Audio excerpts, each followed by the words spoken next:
So, welcome back, listeners. We are so happy today to be joined by Charlene and Bailey. We have a mother-daughter combination, and we're really excited to hear your story. So, please go ahead and tell everybody who you are and a little bit about yourselves. Hi, my name is Bailey, and I have dyslexia. Awesome. And Bailey, how old are you? I'm 11, turning 12 in August. Awesome. August what? 29th. Okay. Mine's the 16th. I get excited whenever there's an August birthday. Okay. Anyways. And what grade are you going into? 7th grade. Okay. Very cool. Okay. Charlene, tell us about your family. Well, it's myself, my husband, Curtis. Bailey is our oldest at 11, and she has a little sister who's 8 and a little brother who's 1. Okay. And I would like to ask you, since you have other kids in the family, what characteristics does Bailey have, or did Bailey present when she was younger that showed signs of potential dyslexia that you noticed? She was always very smart. She was in daycare. She did pre-K, and she worked hard. She always liked doing certain things, but she is a super perfectionist. And as she slowly got older, if things weren't done exactly like 100%, and she got it right the first time, she's just like, I'm done.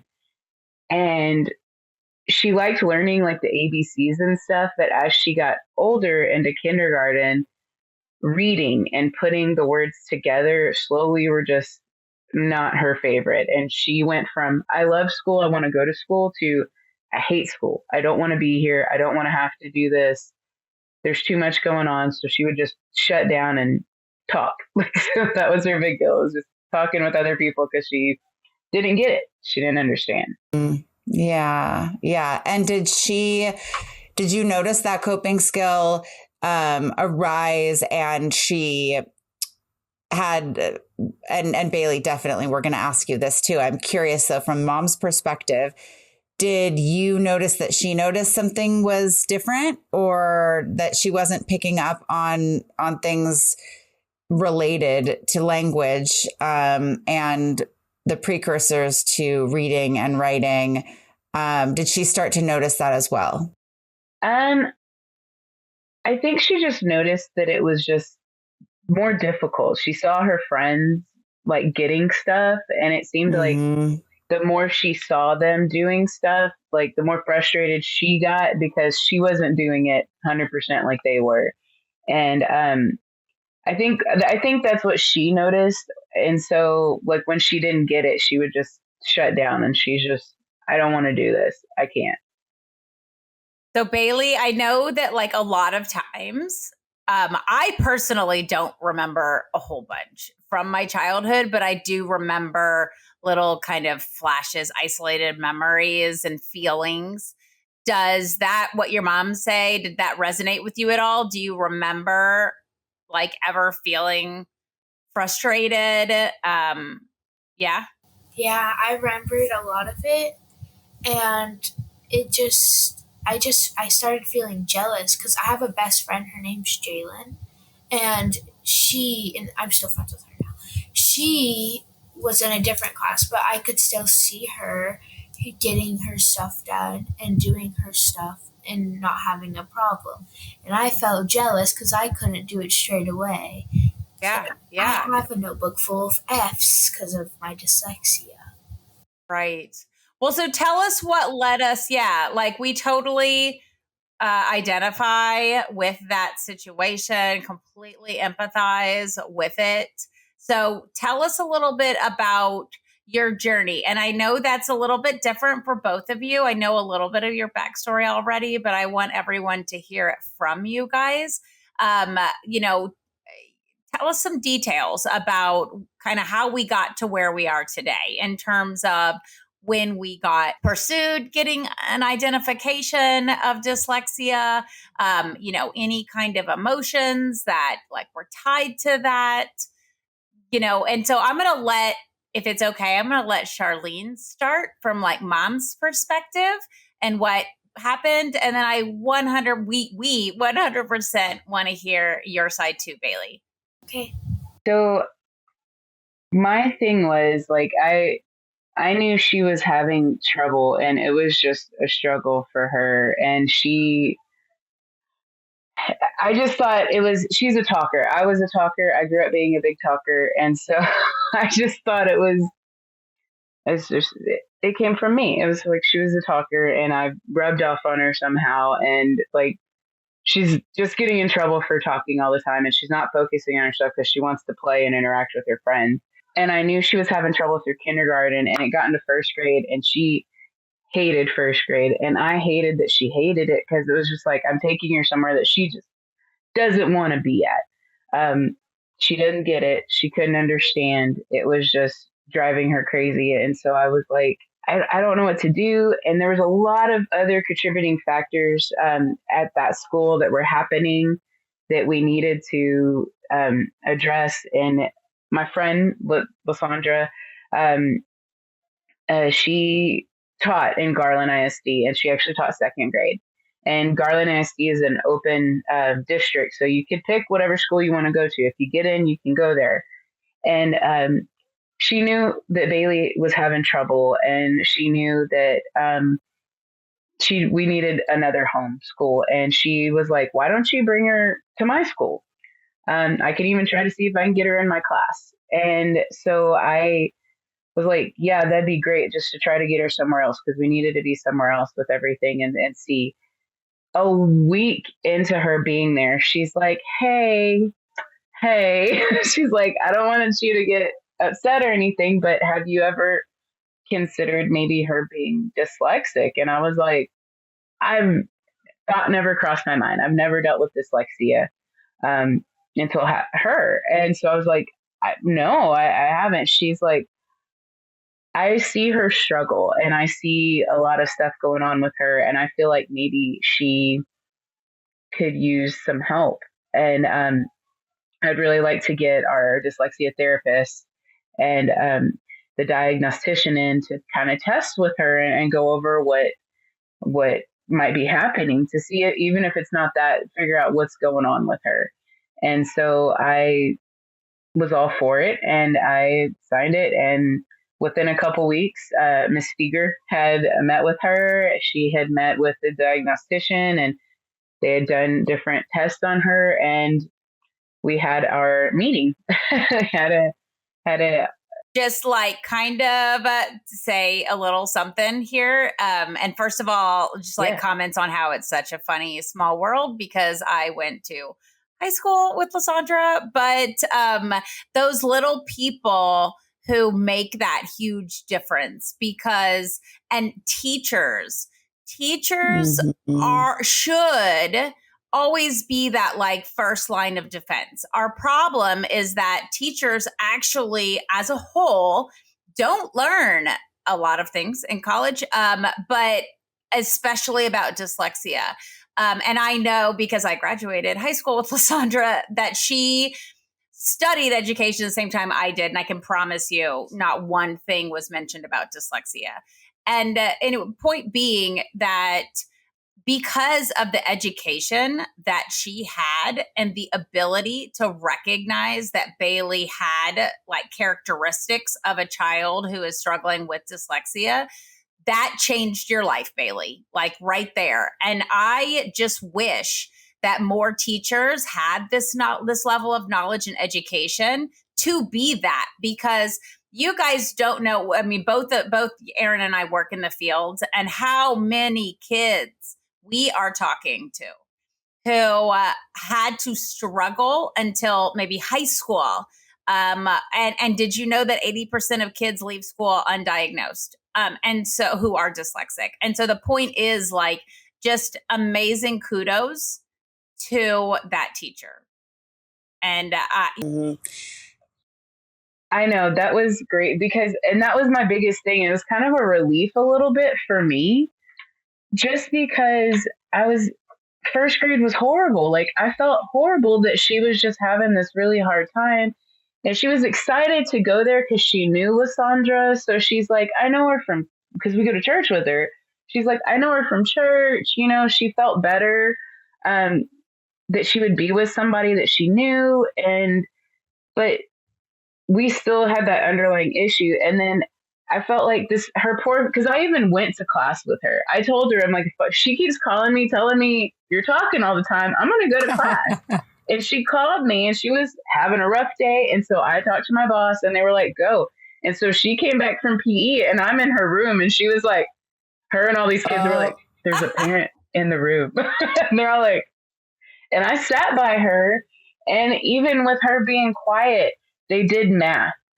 And I just saw her face. Like she was just like, I could tell it's like she couldn't get it. Like she didn't understand. And the poor teacher, there were so many kids in her class too that year. She spent the whole time like redirecting students back to what they were trying to focus on, that I don't think she was even able to focus on what individually kids needed. And so I think that was another big thing too, is that she didn't have that. And as soon as she got to be around Lysandra, and Lysandra knew her struggle, she just saw her and she was, and like, I agree, complete kudos to her. Cause it's like, that's something that even me now knowing and seeing her, I see evidence of it in my brother. I see evidence of, and he never got diagnosed. Like even her dad, I think maybe struggled with it a little bit because he talks about having trouble reading. Totally. But he's never been diagnosed. He's just learned how to cope. Yeah. And we don't know what we don't know. Right. And that's the same message to teachers, right? Like I believe in my core, not every, I can't say that like confidently, but most all people who move into that field have that care and concern and desire, but they don't know what they don't know. Same as you as a parent.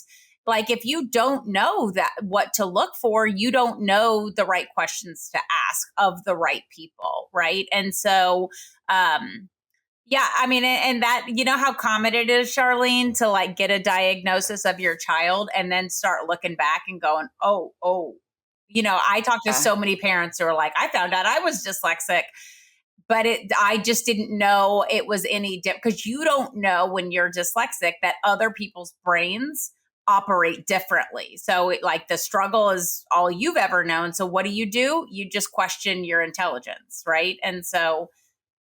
And I want to bring something up about this wonderful teacher that was willing to say something, even though technically, forget the lack of education for just a second. A lot of reasons why, or a lot of times, the teachers are afraid of retaliation and they don't want to say anything, because as soon as they say, you know, unfortunately, there's a lot of, and Bailey, like, I want you to understand this too. There's a lot of principals that all principals have bosses. Okay. The principal, while they seem like the boss of the school, they actually have a boss. And to make it very simple for you to understand, I'm sure you know that when somebody has to do dyslexia therapy with you, they get paid, right? But since not every student needs it across the board, unfortunately, our school systems don't love to pay for therapy, which is insane. And it's not fair. Yeah, I like the face you're making because you're spot on. It is not fair. Scream it. It's not fair. It's not fair. Right. There you go. And imagine Bailey looking at your teacher and they look at you and they say, well, I don't know how to teach you how to read. Like, what? Of course you do. You're my teacher. Right.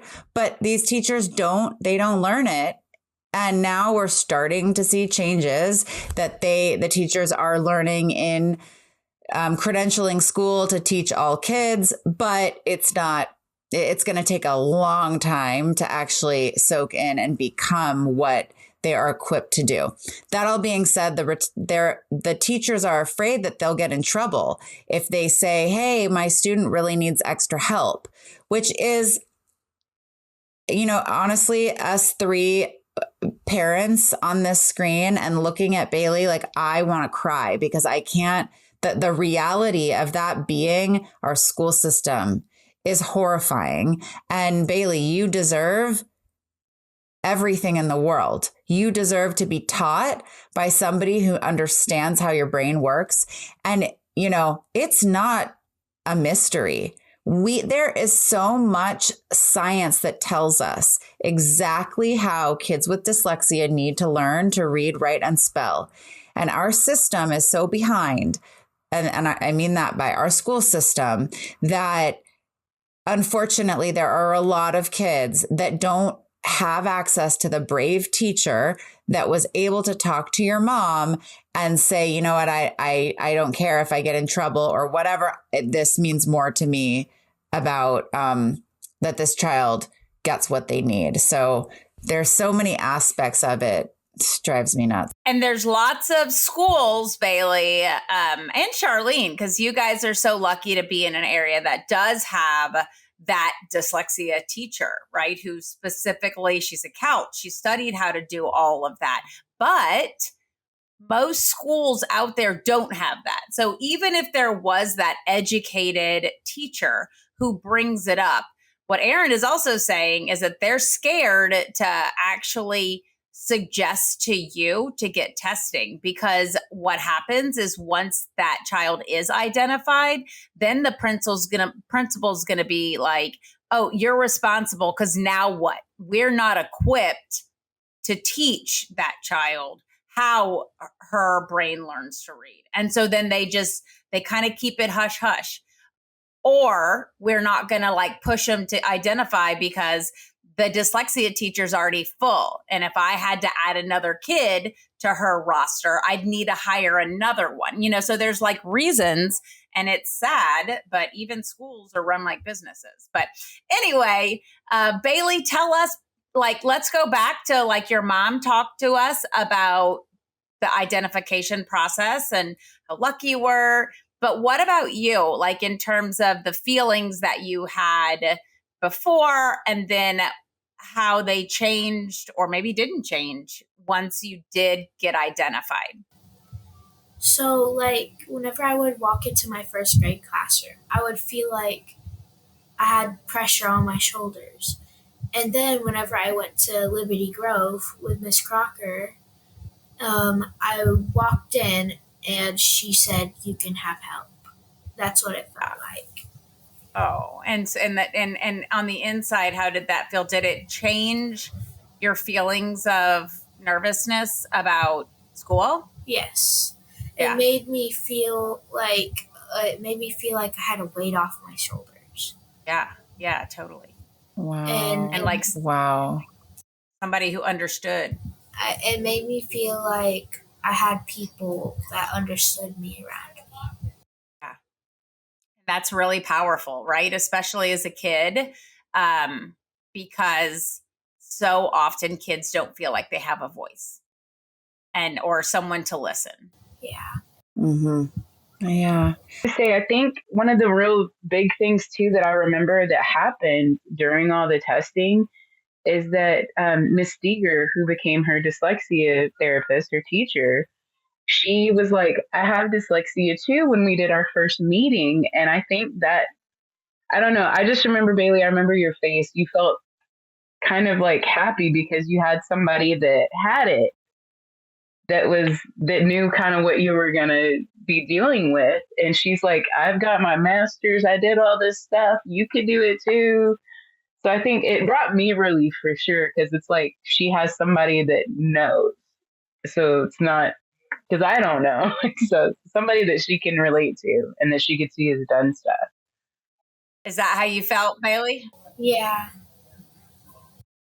Those are always my favorite combinations of, there's so much social emotional work to be done on a child with dyslexia. So when your dyslexia teacher or your CALT also has walked a mile in your shoes, right? They can connect, like they have this ability to just really speak to the child's like feelings, like, and you know, I just think it's a really special combination.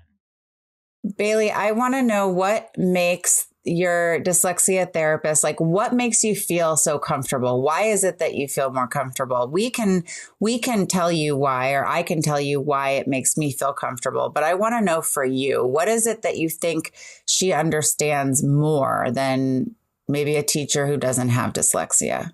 It made me feel like I had people that know how I feel, and that I could make more friends, and that I could do something good. I actually mastered my 4th grade reading star because of her and how much she helped me. And she made me feel so like lucky to have. Yeah. And when you said that she knows how you feel, how did you feel? Did you feel? Maybe not like we're going back to when it kind of, you first got support from her. How were you feeling? I felt nervous to meet her because I didn't know what she was going to be like. I didn't know if she had dyslexia just like me. And whenever I found out she did have dyslexia, I was like, she gets how I feel. And how I felt was I just felt like I had nobody, and nobody knew how I felt, and nobody could be there. And you felt like you couldn't talk about, is it that you felt sad? Is that you felt lonely? I felt really stupid. To just use the word that I would use at your age, I felt stupid. And I felt like nobody understood. I just felt like I didn't have it in me to be smart. Like I was, like how my mom told you, I was really good in like before kindergarten and stuff. And then it got to that, and it made me feel like I couldn't do anything at all. Charlene, like hearing her say that, my mama heart just like my eyes started welling up with tears, because hearing your daughter say that is the last thing we ever want for our children in general. Was that just completely crushing for you? You probably already knew she felt like that, but just knowing that as a mama. Yeah, it brought tears to my eyes hearing it. It was really hard because I knew that she was struggling, and I knew that when she was little, like I said, she said, even in like pre-K and stuff, she was jamming. Like they moved her up in like the 3-year-old classes because she knew A's, and like she knew A's, apple, and like all the stuff, and she was getting it. And then it's like, yeah, just watching her, it was hard because she went from I'm excited, I want to go, to just I hate this, I don't want to go, you can't make me, I'm not reading, like because they wanted us, to read a book with them at night to help them learn and see and read and follow along. And she just hated that. She's like, I don't want to do this, I'm gonna watch my show. And it was pulling teeth, and it was so hard. And she just, it hurt my heart because I didn't know what to do. I didn't know like how it went from excited to just hating it, and like how I can help her do better. Yeah. And I got tired of I couldn't do it. I felt like I couldn't do it, and I would fall asleep without eating dinner on my homework some nights, trying to figure out what it was. And what you don't realize is that your brain was working, I would say, like 600 times harder than all the kids around you for you to end up feeling that way still, right? And that's why you're so tired. I mean, and defeated, right? Like when we keep failing over and over, it is natural for us to just become defeated. And a lot of people just throw their hands up. That's a natural reaction. Bailey, imagine being in a pool swimming and like having to hold like bags of rocks. Yeah. Like, feels like that ain't fair, right? And you're like imagine being in a swim lesson and you're learning how to tread water. Do you know what treading water is? Yeah, I was actually in swimming lessons. We won't get into that. Okay. So imagine, like, literally, that is how much harder your body. Imagine, like, me giving you a backpack of rocks and being like, okay, now we're all going to get in the pool and learn how to tread water. But Bailey, you're going to carry the rocks too. Like, that is how much harder you had to work. And that's not fair. It's not fair. And you mentioned being jealous of others that were able to, pick up reading easily. And my best friend also, to this day, she writes, like, she's a writer for a living. She gets paid to write. And she'd come over with her books. Like, I question, I'm like, how did we stay best friends? Like, we were definitely meant to be best friends because she'd come over and want to read. Like, what is that? I'd hide her books, and that's how we remained best friends. But I really understand what that's like. And so I want you to explain, if you can, a little bit more about what that jealousy was like for you, looking at your peers being capable of doing something that seemed easy to them. It just felt like I couldn't do anything and everybody else could do it. And I felt like I was just being left behind in the marathon. Mm-hmm. Yeah. And I couldn't do it. It just felt hard. My friend, she would get A's and B's, and meanwhile I was getting C's and D's, and sometimes F's. Mm-hmm. And my mom would try to help me, which made me feel better. It makes school not feel like a safe place, too, when you're trying so hard and feeling defeated on a regular basis. Like, of course, school doesn't seem like that welcoming place that you want. And look, first grade is supposed to be like the happiest, fun time, So, and I just got to say really quickly that I love your analogy, Eryn, and I tend to steal analogies. But it's all yours. Being in the pool with the rocks, right? And so I just want to say to all the listeners, anyone who I hear a lot of times parents saying, I'm so worried. I think accommodations are like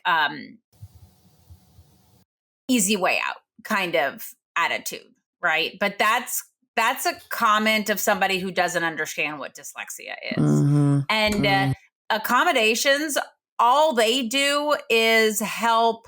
Like, Bailey now gets to drop the bag of rocks. And so she can be swimming in the pool like everybody else and have a fair chance of getting to the finish line. So I think that's just such a great visualization for anyone who feels, any teacher, who forgets accommodations, or any parent who's worried it's a crutch. That's the word I'm looking for. I've heard that so many times. So anyway, for what it's worth. But all right. So I want to hear now, I know that you started with Miss Steger, who shout out to Miss Steger because I know her also, and she's amazing. So you started with Miss Steger and you were doing the Take Flight program at school. I would presume, since you started that in second grade, that you've finished. Is that correct? Yes, I finished in fourth grade, actually. Yeah. All right. So you finished in fourth grade, and tell me about your experience since you've done dyslexia therapy, since you've completed the Take Flight program. Do you feel like it is a game changer? Yeah, or maybe you don't. Tell us about that experience. Yes, it did change at the beginning of my fifth grade year. I felt better about myself. And then I got handed a calculator. And now that I'm in sixth grade, I'm having to relearn all that math. Yeah. And I now feel like I can do anything. That's awesome. That's awesome. And that is a huge important thing for kids with dyslexia. Yeah. Wait. Yeah. So tell me, when you said you got handed a calculator, and you had to relearn it, what do you mean? Because you were so focused on learning to read and write that you didn't do math, or because of my accommodations, I got a little accommodation where I had to get a calculator in fifth grade all year. I lost most of my math abilities besides addition and subtraction and those main things. I see. Okay. All right. And so now when you relearned that, like once you went back and relearned it, now you feel like now you've got it all. Yeah. You've got, you're good. Okay. Okay. That's incredible. Now, can I ask, do you enjoy reading? Yes. I like reading. I just need new books though, because my books are for like second graders now. Okay. This is a P. I'm working on the Narnia book right now. Oh, nice. I was going to say, I hear this is a PS to Charlene. Like, Yes. go buy me some books, Mom. Do listeners want to send Bailey some books? Anybody? Bailey, we don't have listeners yet, but when we get them, because we haven't even posted this yet, but when we do, we'll happily just put this on repeat so they hear that you want more books. Okay, so you enjoy reading. Do you enjoy writing? No, I can't write. I still can't write my fives the correct way. But who needs to do that? You're going to type them anyways. I write She knows what she's writing. I write like a crazy person, and nobody understands it. But Miss Lysandra, she could just take up my paper and understand what I was saying. I was like, my mom can barely even read that. How can you? And she was like, I learned. Yeah. So how about your teachers up to this point? Do you feel, I mean, because Miss Crocker did not, it's Crocker now, right? Because of course I know her maiden name. I call her Miss Crocker all the time.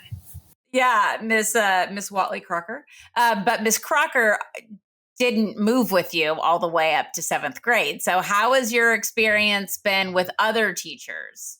So whenever I moved into 3rd grade, I had 2 teachers, Miss Saiga and Miss Mayberry. Miss Mayberry was our reading and writing teacher. I feel like Miss Saiga helped me with more of my writing and reading. That's how I learned how to write my 3s back the correct way. And she helped me learn how to tie my shoe. She helped me learn how to write my 3s and 5s the correct way, and I still can't write my 5s the correct way. And she just helped me in a whole bunch of different ways. And Miss Mayberry, she was still really nice, and I love her. She's so nice. I love her kids. They're so sweet. And then it sounds like they made a really big impression in your life. Like you're going to know them forever. Yeah. And then whenever I moved up into 4th grade, one of my other friends, because I used to stay after school with Miss Crocker, her friend from 2nd grade, Miss Weiser, she moved up with us. And she came up to 4th grade, and she was my math teacher. And then Miss Bishop was our reading teacher. Miss Bishop was really nice. She would take time and actually bring us to her table to help, she would give us rewards if we glued all the things in the books and stuff. And she would bring her dog up there and for our rewards on like Fridays and stuff. And then she got guinea pigs. And yeah. And she still has them now. Yeah. And then they're a little crazy. And then we went to 5th grade, which was when I was handing the calculator. I had a teacher named Mr. Jeff. I had 3 teachers. I can't remember one, but she was really nice. She was our science teacher. But she got replaced because she had to go to the doctors and stuff. With our friend, Miss Marquez. She's super nice. Her daughter, Elia, she's also one of my friends who also has dyslexia, who was in the same class as me. And so I had Mr. Jeffrey. He had handed me calculators. He was like our reading and writing teacher, yes, and our history teacher. He would hand me calculators for some of the math before we started switching classes. And then I had Miss Lewis, aka Miss, I don't know her pre-maiden name. And so she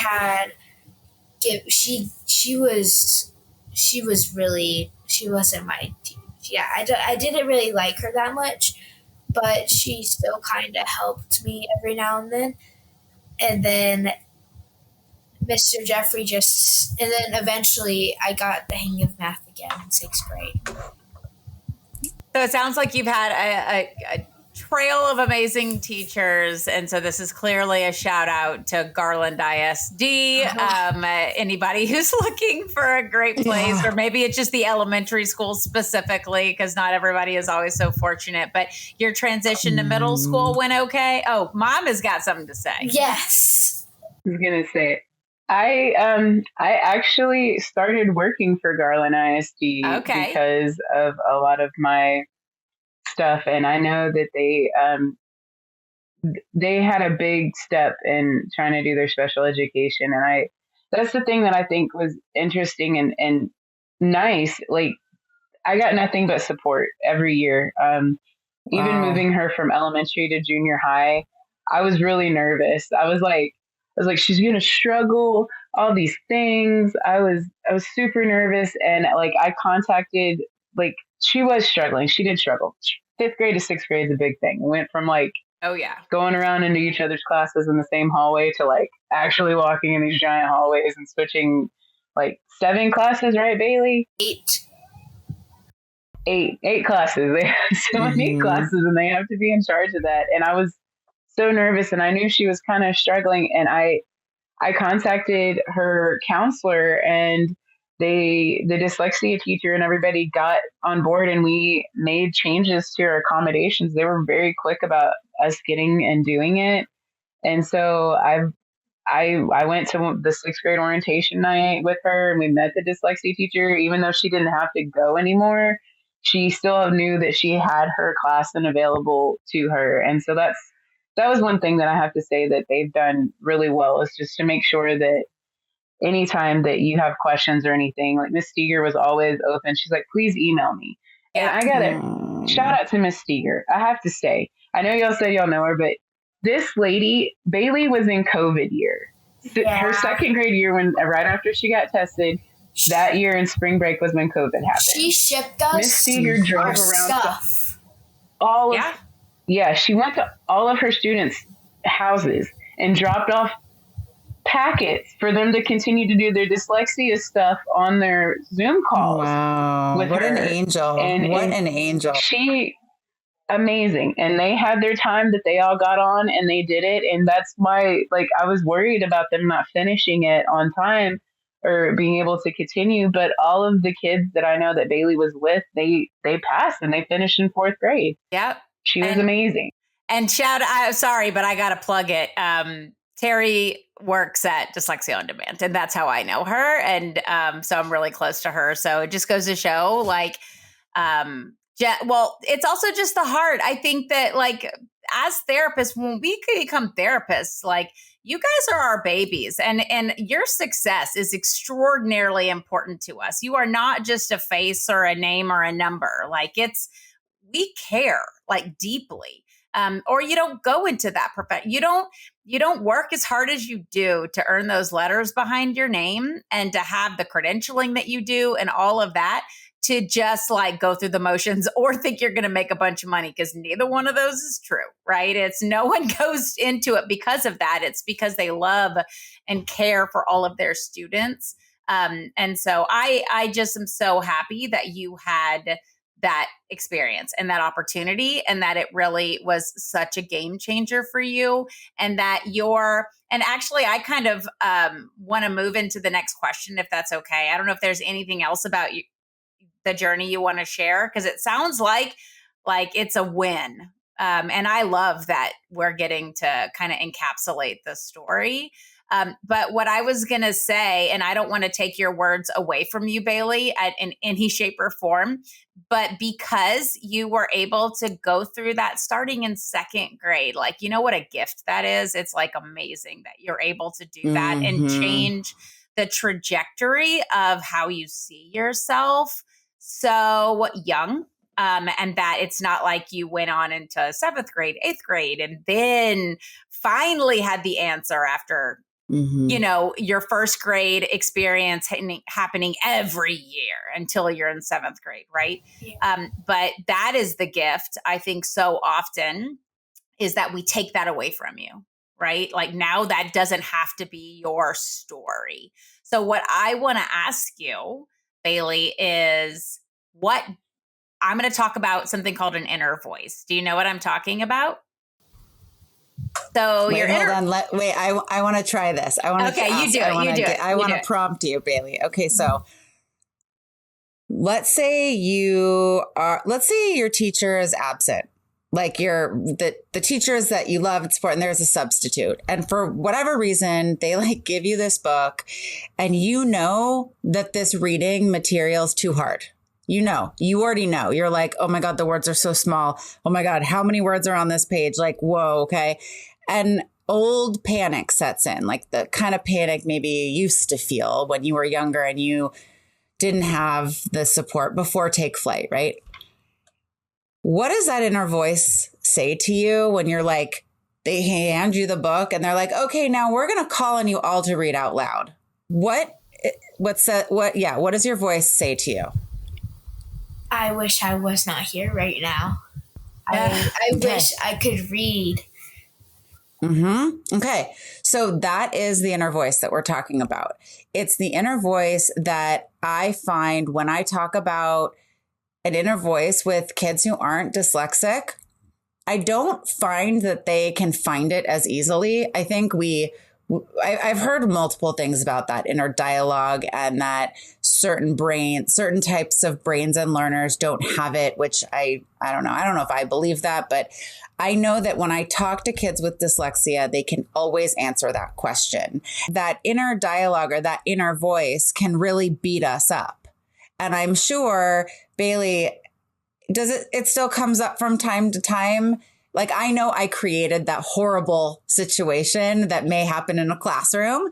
That was like worst case scenario, right? Yeah. But still, as somebody who has dyslexia, even though I'm an adult and I have a business and I am a mother and all of that, sometimes when I get an email that has something attached to it and it's really long, I'm like, oh my God, it's going to take me forever to read that. And I get down on myself because I think I'm going to have to work so much harder than other people would have to work. And it sometimes makes me feel frustrated. Do you still have those moments of frustration? Yes, I do. But Miss Steger actually showed us this cool website that you can take it and highlight it and it'll read it to you. And that's what we always did. But sometimes it'll have a few mess ups and I'd be like, read it. Yeah. Oh, well. And I was going to say, like, does your brain still tell you sometimes, or that inner voice tell you like, this is going to be too hard, I can't do it? Yes. Yeah. The reason why I brought it up is because you've gotten some wonderful intervention. You have these teachers that are incredible and love you for who you are and have taken such good care of you. And what we want the listeners to hear is that you can have all of that. But with dyslexia comes this inner dialogue that sometimes doesn't go away. And a lot of times I tell my families, make sure that you get some coaching or some support with that, because I don't want you to be an adult and still have that inner dialogue, because you are so smart and so hardworking. Just hearing your story, that you deserve that inner voice to say, yeah, Bailey, you got it, girl. Like, that's what we want the voice to say, right? And it takes time to change that. It definitely does. So I just wanted to throw that in there.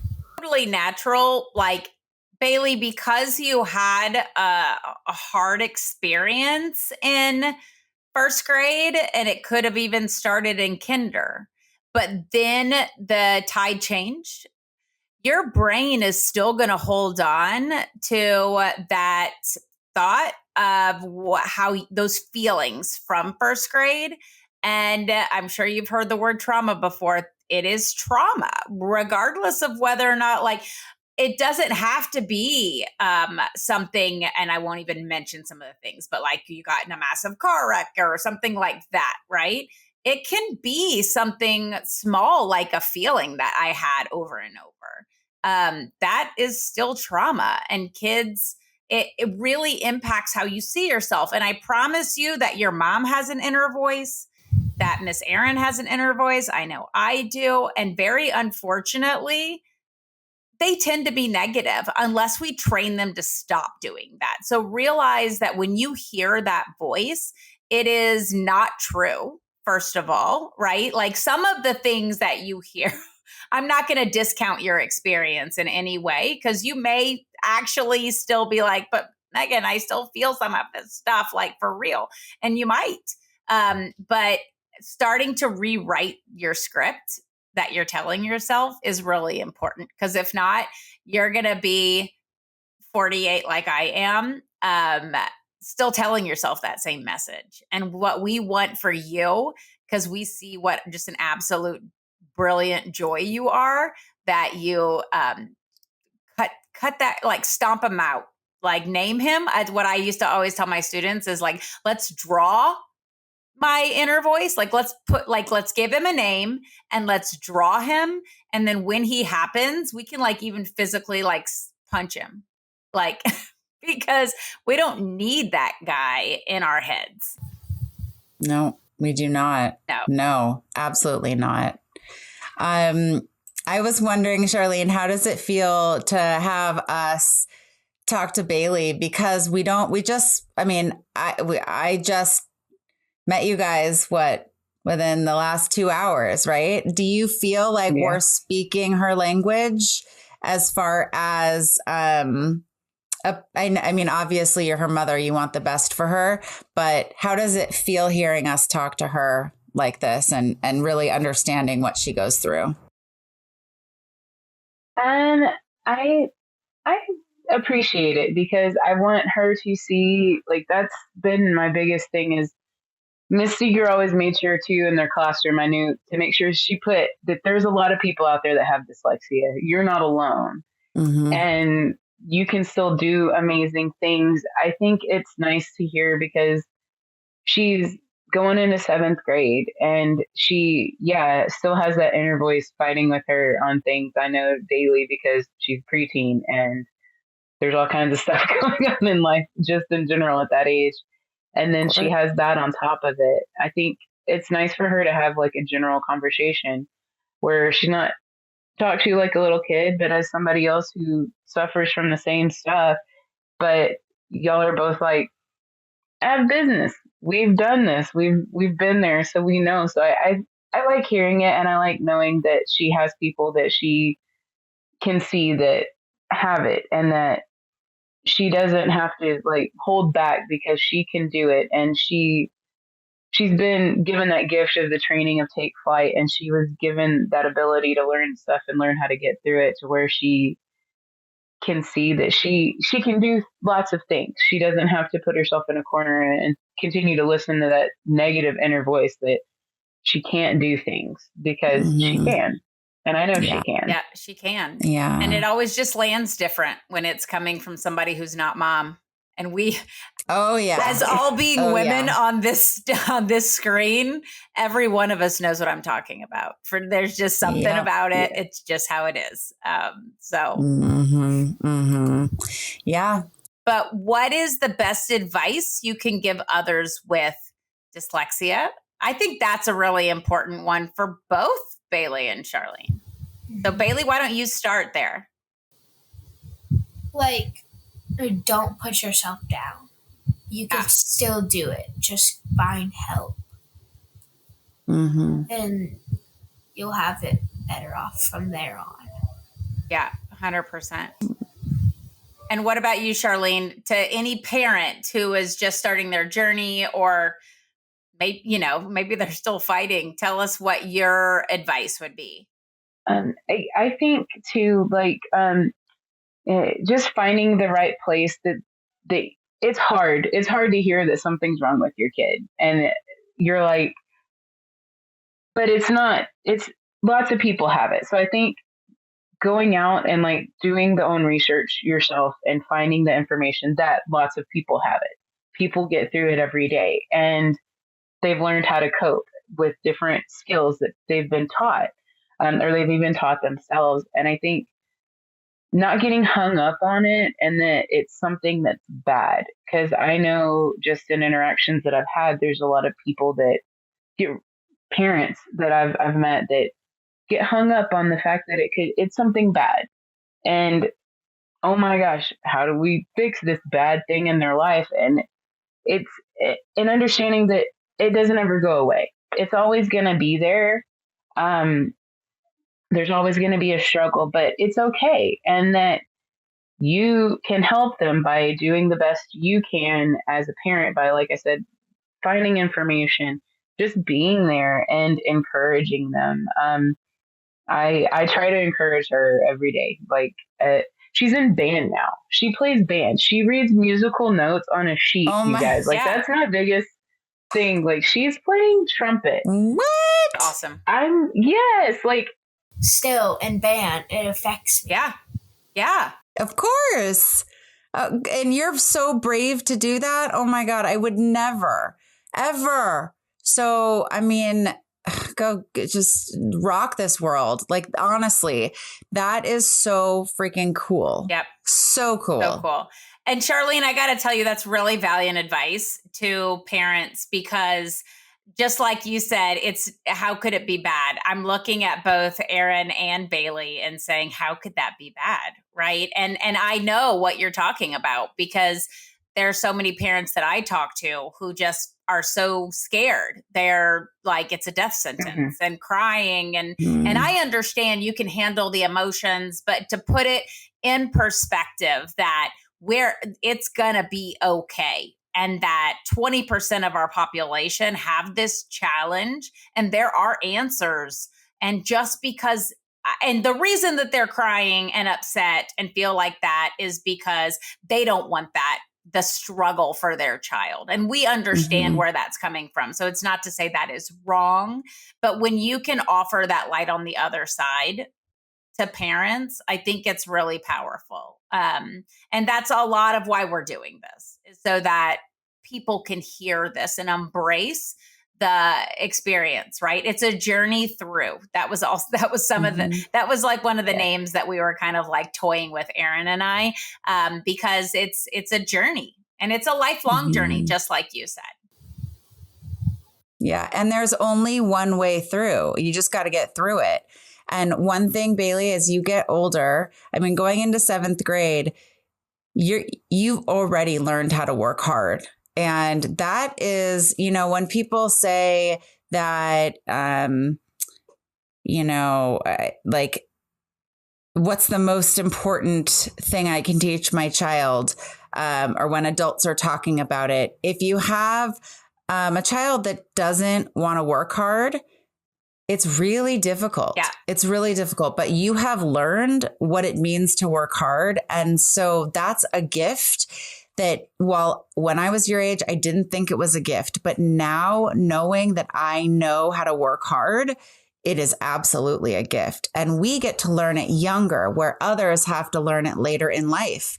So you're going to be able to do whatever it is you want to do. Yeah. Because you already know how to get there. That internal drive is going to take you miles and miles and miles. When I say, when I give advice to my kids, or like, you know, what are the 3 things that you have to have, anyone, to be successful, and has nothing to do with how smart you are. It is, you've got to be a hard worker. You have to have know how to have a positive attitude, and you have to find confidence. And when you don't have confidence, you fake it. And those 3 things are to me, the equation for success in life. And a lot of people are missing those 3 things. And I think that you are clearly on your way to you know, running with it. So, all right, last question, really quick. But if you could craft your life again, would you still choose for dyslexia to be part of it? And we want honest answers, because we get both yes and no. Doesn't have to be positive. Power time. I would still include it. because I made so many new friends along the way and met so many amazing people. And I don't know if I would be here today if I didn't have it. Yeah. We definitely wouldn't be on this podcast. Yeah. I don't even know if I would have met Miss Crocker. Right. Yeah. And it's just taken you never know how your life is going to unfold and like what twists bring you to new twists. And so it's such a positive attitude. See, back to it. We love it. Well, we've loved having you guys here today. This has been wonderful. I think I've loved hearing both of your perspectives simultaneously. And Bailey, you're very articulate I have a 7th grader and, or going to exactly your age. And I don't know that he would have performed as beautifully. I love my son, but like you were very confident and articulate. And I mean, I'm proud of you. I know your mom is proud of you. Thank you.